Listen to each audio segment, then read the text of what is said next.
Theo, are you ready to do that thing we planned to do? Let's make a thermometer!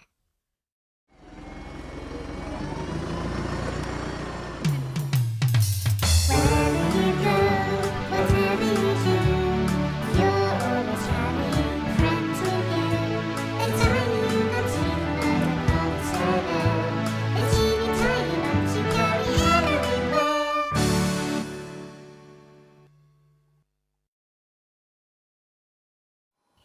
To make your thermometer, you will need water, a glass bottle, food colouring of any colour of your choice, a tray or surface that you can spill water on, a clear drinking straw.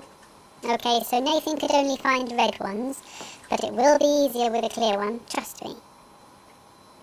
Plasticine or Play-Doh, card or paper, scissors, a pen, sticky tape, and a ruler.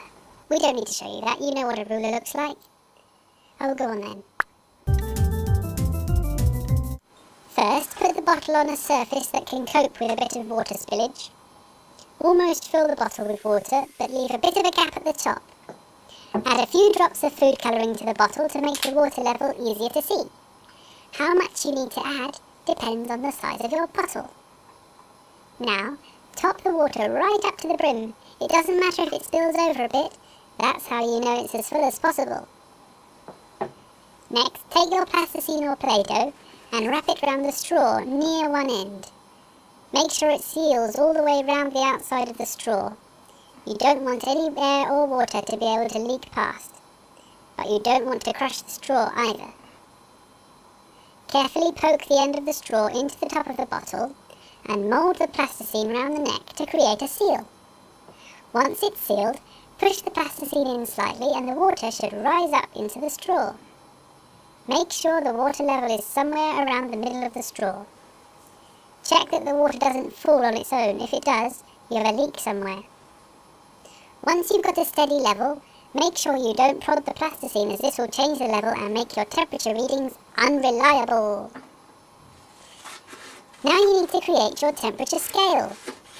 On your paper or card, mark equal distances using a ruler and number them however you wish. You might want to start at 0 and go up, or you could put 0 in the middle and have positive and negative numbers. It's your scale, you decide. The next important step is to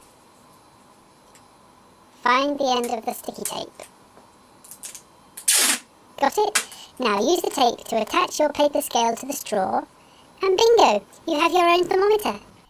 Now you just need to test it. You could try leaving your new thermometer in the fridge for an hour and seeing what the temperature is on your scale. Nathan tried to do this, but it wouldn't fit because it was too tall. You could also try putting it in a bowl of warm water. What happens to the level in your thermometer now?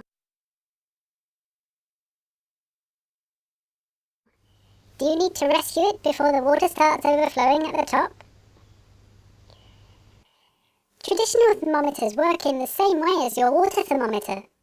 They use alcohol or mercury instead of water, but the liquid is still in a reservoir at the bottom of a narrow tube. When it gets warmer, the liquid expands and pushes up higher into the tube, showing a higher temperature. When it gets colder, the liquid contracts and pulls back towards the reservoir at the bottom, so the level drops inside the tube against the marked scale, and we say the temperature is falling. There are other types of thermometer as well. Nathan? Yes. A Galileo thermometer like this one works because the density of liquids changes at different temperatures. As it gets warmer, the main column of liquid gets less dense, so the small bulbs inside are more likely to sink. In this case, the lowest bulb at the top of the column shows the approximate temperature, which looks to be 24 degrees. Galileo thermometers are more designed to look pretty than to be accurate scientific instruments. This one only goes from 18 to 26 degrees, which is a good range if you're just interested in room temperature. Electronic thermometers, or temperature probes, use a different way of measuring temperature. They have a sensor inside called a thermistor or thermal resistor. As the temperature changes, the electrical resistance of the thermistor changes, and the device measures the resistance to work out the temperature. See if you can find out about any more different ways of measuring temperature.